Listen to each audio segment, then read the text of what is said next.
Mr. Earl Jarrett, OJ and CEO, Jamaica National Group and Jamaica National Foundation. I'm not seeing the Custos, but the Custos is here. It's appropriate to give him appropriate protocol. I gather Mr. Fuller should be here, because he's not here now, he supports the event.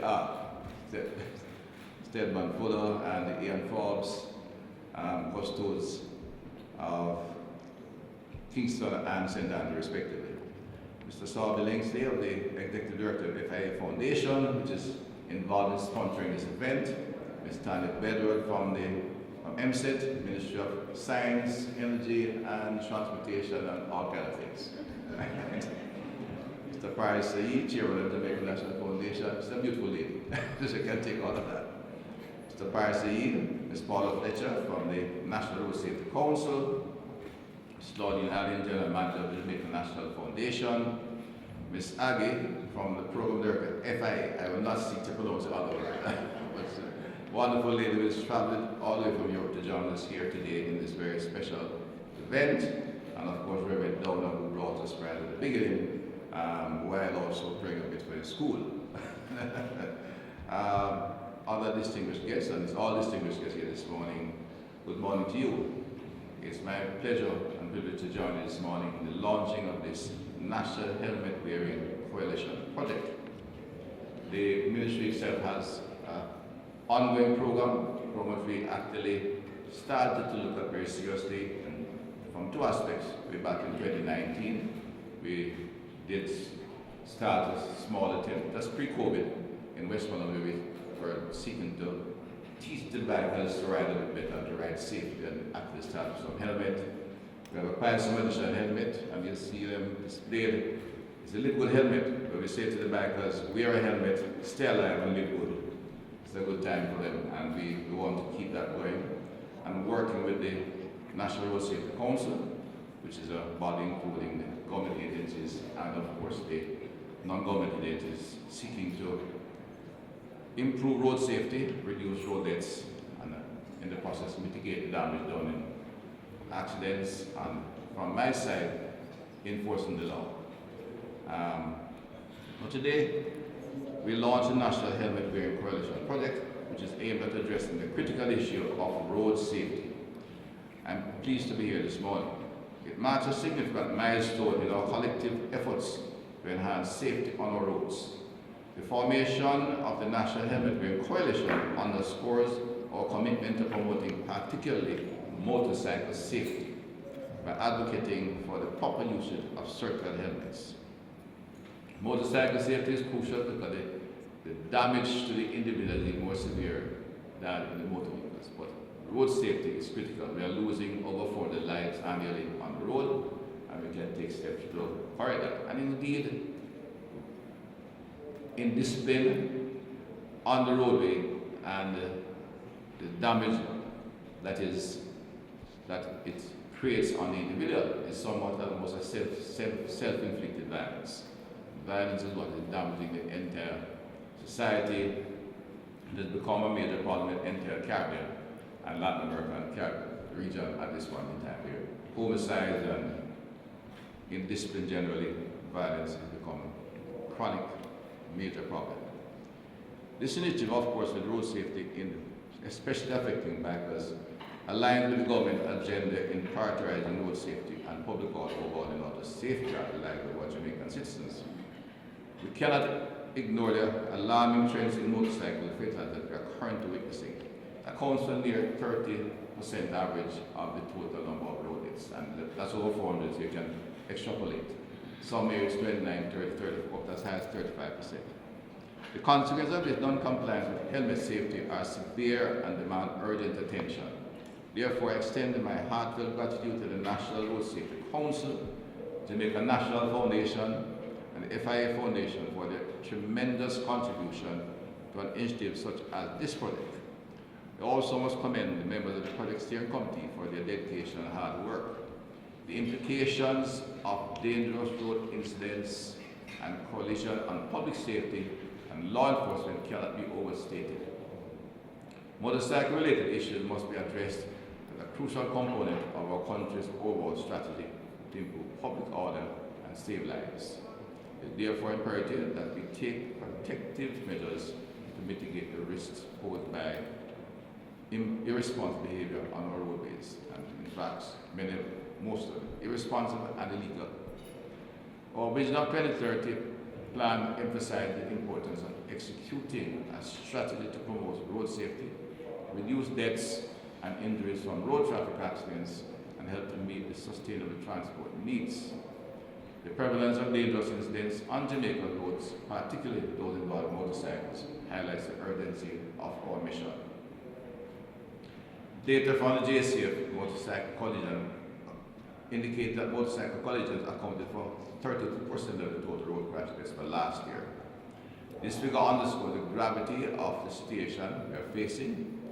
It is also distressing to note that more than 80% of motorcyclists who suffered severe head injuries or fatalities were not wearing helmets at the time of the accident. The strain on law enforcement caused by a road incident, especially those involving motorcyclists, cannot be ignored. As a result, the government has invested in resources and efforts to enforce road safety laws more efficiently and effectively. Thus, this includes implementation of a new electronic ticketing management system. And I give credit and commendation to one of our directors here, Mr. Emil Holgate, who works very closely with the Road Safety Council and what is responsible for what we call major technology transformation branch of the Ministry of National Security. So he brought in, after a long process of experimentation, field testing, discussion, and many discussions across the table and cross consultations, we're able to bring to the table an effective ticketing system, electronic ticketing system for the police officers who enforce Road Traffic Act. And at this stage of the game, enforcement is critical and maybe the quickest way of getting improvement on the road. Public education takes time. Public education is going against some cultural trends, some deep cultural trends, because indeed we are a post-colonial society. We are independent many years, and sometimes our elders think we are harping back to a time long gone. But the impact of colonialism on males in the New World is evident and still persistent. It is not a debatable topic. Violence among especially Black Americans and Latin America and the Caribbean is going to increase, and many can be traced to, much of this can be traced to the social structure of the colonial era, which we have retained in many ways, even if we have replaced those who are in authority with those people who grew up in the society, because many of us who have authority do not exercise it in the facilitated way that independence is expected to do. And we continue some of the practice of old. And this violence is expanding exponentially across the region. I took this ministry, national security, because of the challenge we had with dealing with homicide and violence. At the time, even recently I took the ministry 6 years ago, we were outlining the Caribbean. When you speak to a Caribbean person from Barbados or St. Vincent, they see Jamaica as this violent country of reggae music, dancehall, and Rastafarianism, and that is what made us this dangerous place. Now they're all looking to us for help to deal with their problem. Indeed, the Jamaican exuberant spirit, or high spirit, or self-assertiveness, is part of our culture, but unfortunately there are other things to it which we have to try and work with. But that self-assertiveness we were speaking recently, what gives us our strength in athleticism. We are very individualistic. That's what we are. And that individualism leads to some positive things, but can also lead to some negative things if the social structure does not accommodate that. And biking is one of them. A biker tells me he feels very free, he feels powerful as he moves his bike across the roadway or wherever he's going. And that is something that they get a certain satisfaction from. So we have to carry public education in a way that accommodates the culture of the individuals that we're dealing with, and get them to change their behavior without changing their habits. That's really what it comes down to. They want to be bikers, but they'll teach them with good bikers, even if risky sometimes, but do it safely. Do it safely. Wear the helmets, wear the other protective mechanisms, your elbows, your knees, and the boots required to make sure you can operate safely. The Bike Coalition therefore has a major responsibility. There is no doubt that the system as well of ticket management, electronic ticket enforcement, will play a crucial role in bringing about desired behavioral change in our roads. The system begins to hold offending motorists more accountable and they face the consequences of their action. So when a ticket is given, they know if they fail to pay, you'll get the police coming back on the door. The system we had before, despite of all the criticism of the police officers, and not even defense of the officers, was like one working. The traffic court has about 2 million tickets piled up down there because when they fail to pay the ticket, they just put them in the trailer down there because nobody could issue the warrants.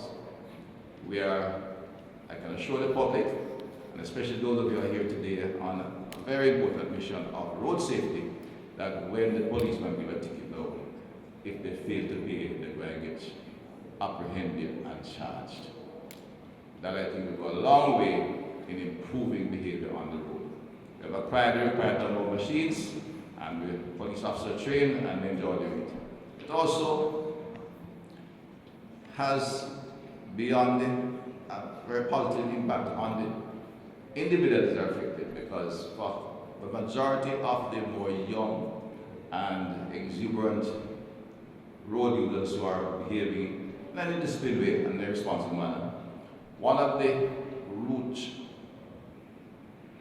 pushback from these youngsters in society is justice. What I mean by that, they are driving bad, they are riding irresponsible, but in the old system of ticketing, they don't feel they're given a fair deal, because Reverend Jason knows the police officer there comes to his church, and therefore when him stop him gone. Him tell him warn him and him drive off. Another man come by with a little bit more, not quite as have the level of integrity of Jason, but he then come along and the suggestion is that by offering the police officer gifts, he gets by too. And what the young man who is struggling to get it back if there's a sense of injustice because he's not treated fairly.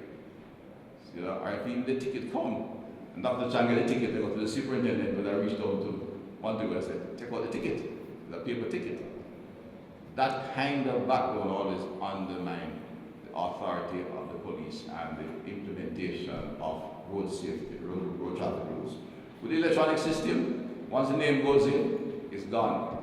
You can't call it back. And the police officer sends this thing through to the tax office, the police, the courts, etc. And everyone comes to understand, from the robot taxi to the biker, that if he gets a ticket, he's get the same treatment that everyone on the road is experiencing. Is helping individuals realize that they too, everybody is held accountable. For those who can, it's easier that they can be online. For those who have to go to the tax office, but irrespective of that, the ticket is executed and implemented across the table for everybody.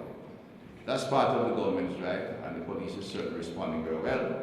And we expect law enforcement to contribute significantly to reducing road traffic accidents and improve road traffic behavior.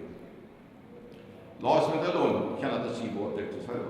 Therefore, increased collaboration between government agencies, the law enforcement teams, community organization, and the public is essential to achieve the ultimate objective. Behavior change and sustainability is the ultimate goal. Together we can develop and implement effective and creative measures and initiatives that will make our roads safer for every single individual and Jamaicans that travel our road, and for our visitors who come here. And we want more of them, and we like more of them. Ms. Aggie and Mr. Saul, we want you to come back next time on a holiday and we feel safe driving or walking on our North Coast Highway and enjoy our waterfront and our beaches. In closing, let me urge the members of the Project Steering Committee to embark on this journey with determination and resolve. Display the true Jamaican resilience, though feel get weakly because of some pushback and resilience. The success of the National Helmet Wearing Coalition project hinges on our collective efforts and commitment to making a positive difference. I'm confident together we can reduce the commitment to making make up. And convert together, we can reduce the devastating cost to the society, both in terms of human suffering and economic cost. Therefore, let us work tirelessly to prevent further loss of life on our roads, with a safer environment for future generations for all our citizens. Thank you, and I wish for you a successful day and a successful